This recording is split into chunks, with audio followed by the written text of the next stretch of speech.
Ya, saya kira jelas itu akan menjadi tugas dalam raker pertama.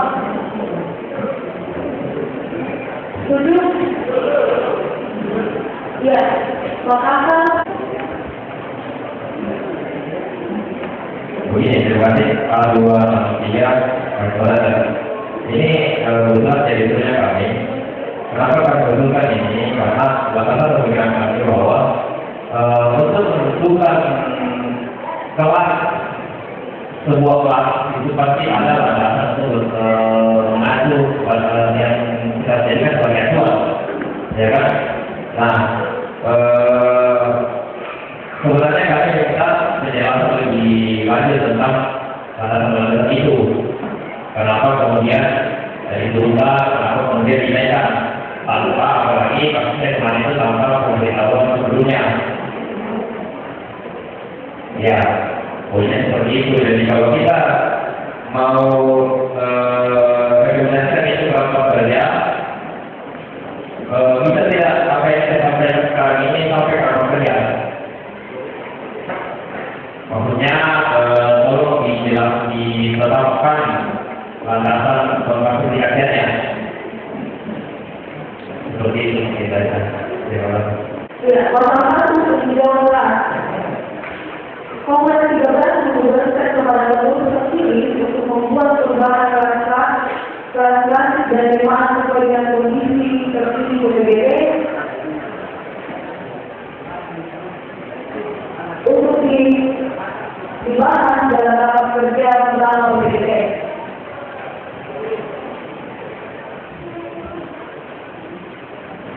Silakan ada yang mau mengumumkan satu-satu. Ya, silakan ada. Ya, satu. Pimpinan belum. Ya, selesai. Ya, terima kasih. Saya pikir kita perlu konsisten. Kita tadi punya catatan pindahan dari halaman 86. Terima kasih. Saya minta maaf. Saya pikir kita punya catatan pindahan dari halaman 86. Ini yang perlu barangkali kita bahas pertama. Kemudian kita masuk ke pasal 1 tentang pendidikan kelas. Jadi kita selesaikan dulu halaman 86 karena kita sudah sepakat ini dijadikan sebagai penugasan dan rekomendasi kongres. Terima kasih. Ya, kami memintakan halaman sebagai tambahan di kelas 11. Jadi setelah catatan yang ada di halaman 105 sampai 106, kalau kita bahas yang halaman 26. Terima kasih.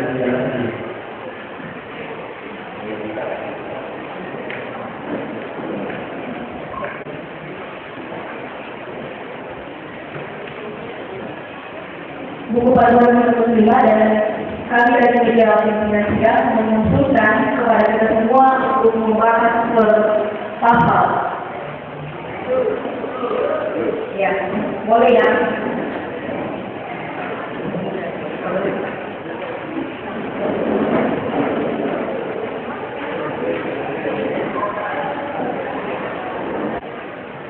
Ya, terima kasih saya terima dari pimpinan sebelumnya.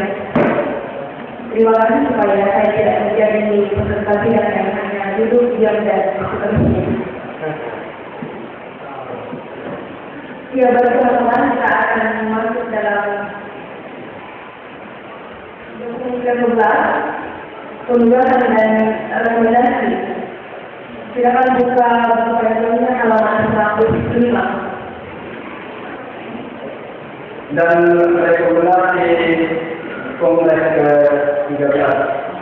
Dan untuk itu Pak Pimpinan kami serahkan kepada pimpinan yang tercantik di antara kami berempat. Tolong dibuka prosedurnya. Ya, silakan Bung Peri. Hanya karena di sini berhubungan dengan ADRT soal kredit apakah 3 tahun atau 5 tahun. Jadi menurut saya jangan dulu dibuatkan bacakan yang misalnya, tapi bacakan pada setelah bahwa kita sudah menyampaikan ini. Nanti setelah panitia itu sedangkan ditetapkan ini karena akan berhubungan dengan 2013 2019 kan atau 2013 2014. Oke, itu dari Pak Mahfud. Kita sepakat dengan itu. Terima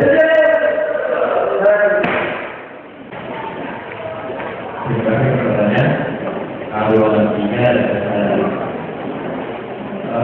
ini sebenarnya ini poin yang saya tanyakan tadi di sesi pertama dari kebetulan saya ada kesempatan jadi saya mohon maaf saya berani untuk ini.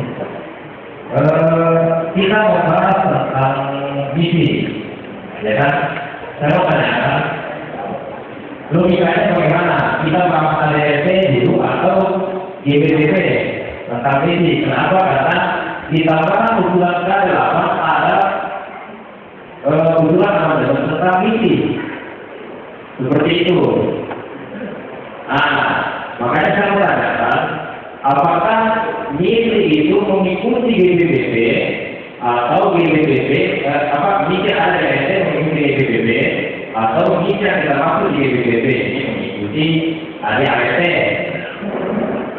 Itu saya mau tanyakan tadi ya, kebetulan saya ada kesempatan, jadi terus masalah relevan dengan sekarang masih relevan atau tidak?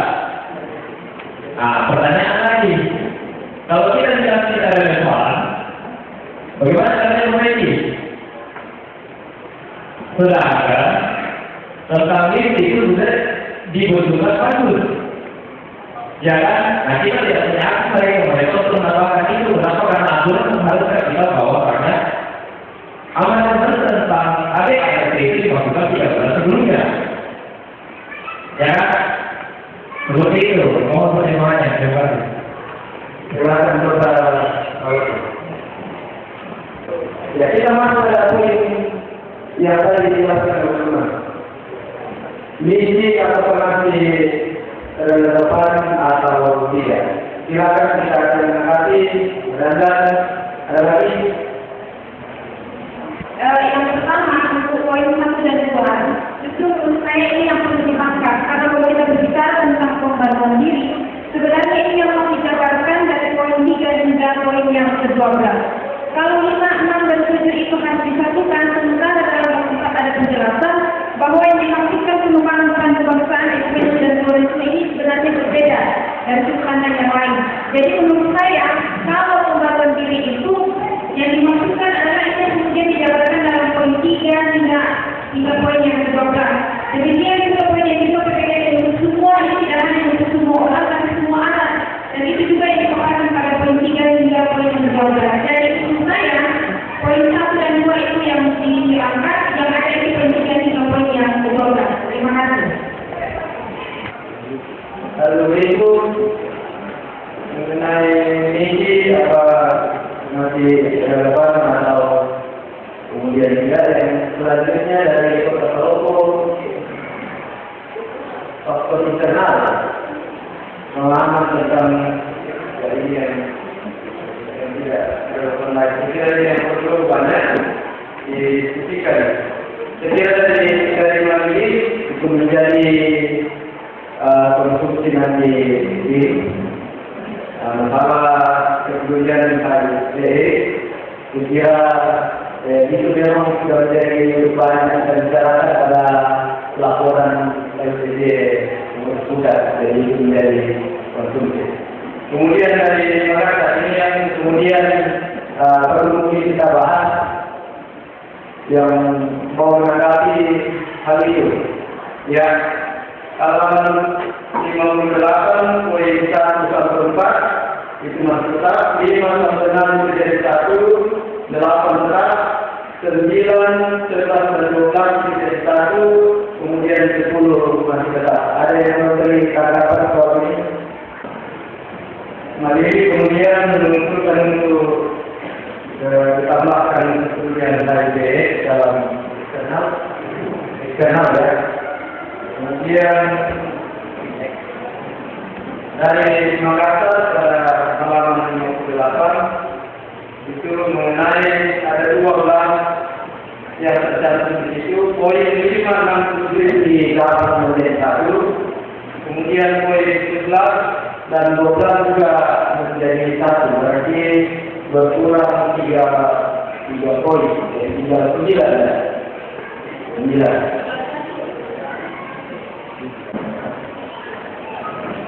Nomor. Terima kasih Majelis Pimpinan Sidang 094 Eliana. Mari kita melihat halaman 68. Ya, di sini tentang internal, misi internal dari PPGT.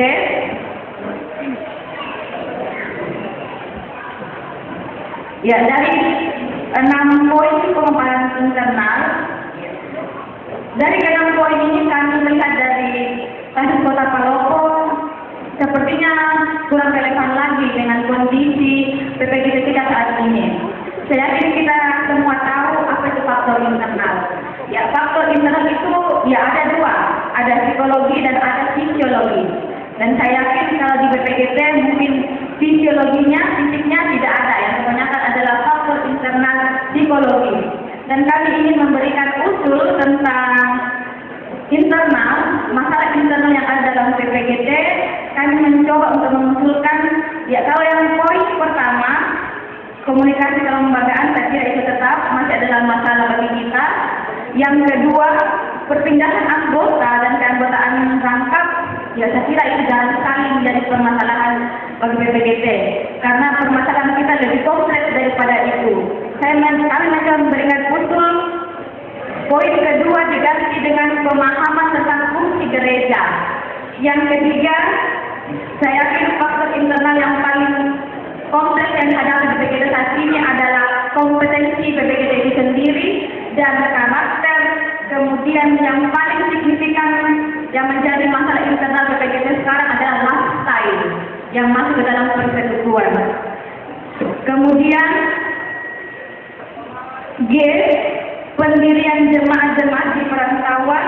Saya kira itu kalau kami dikasih kota mungkin ya tidak pernah ini tidak relevan kami anggap, dan mungkin nanti teman-teman boleh memberikan usul dari ke-6 poin ini untuk diperbaharui sehubungan dengan permasalahan internal yang sekarang terjadi di dalam PPGT. Terima kasih. A287 Priyanto. Mari kita lihat grafik di halaman 79.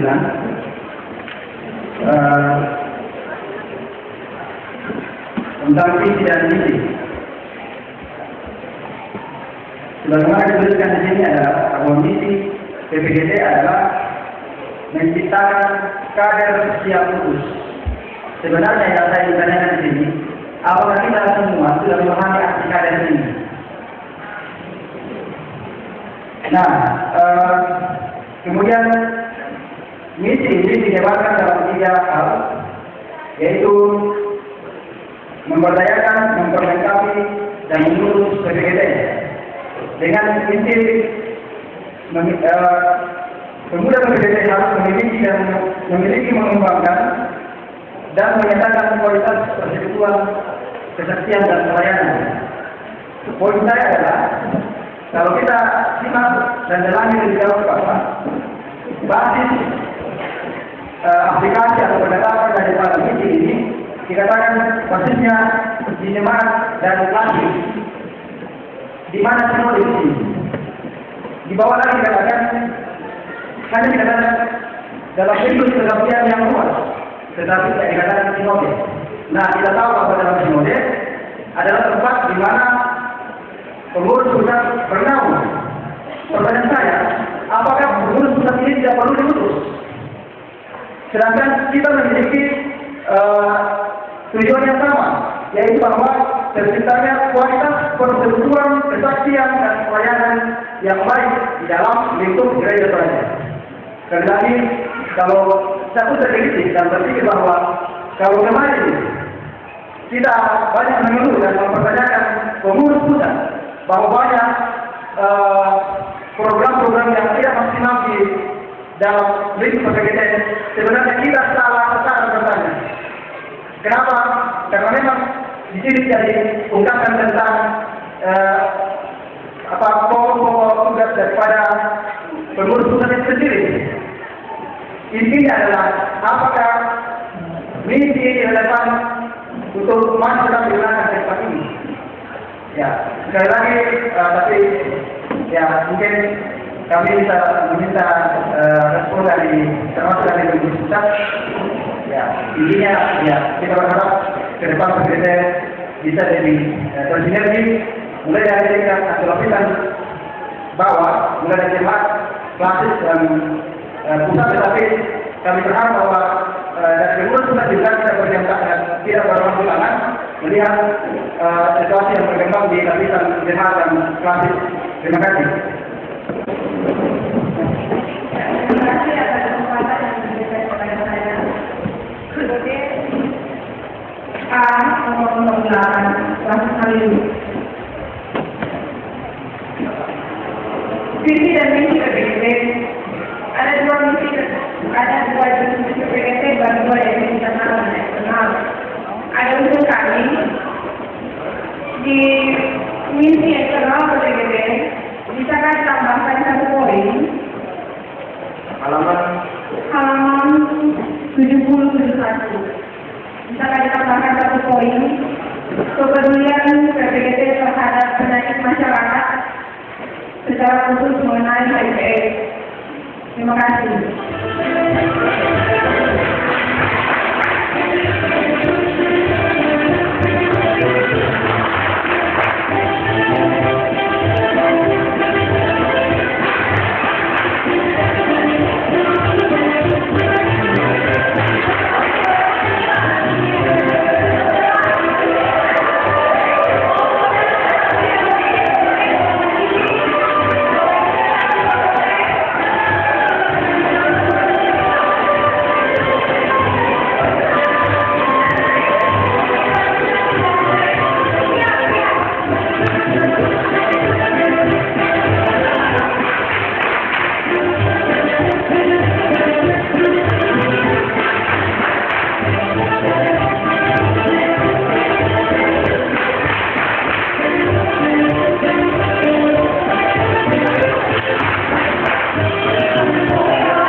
Tapi jangan lupa muslimin, mengorbankan pasal ekonomi.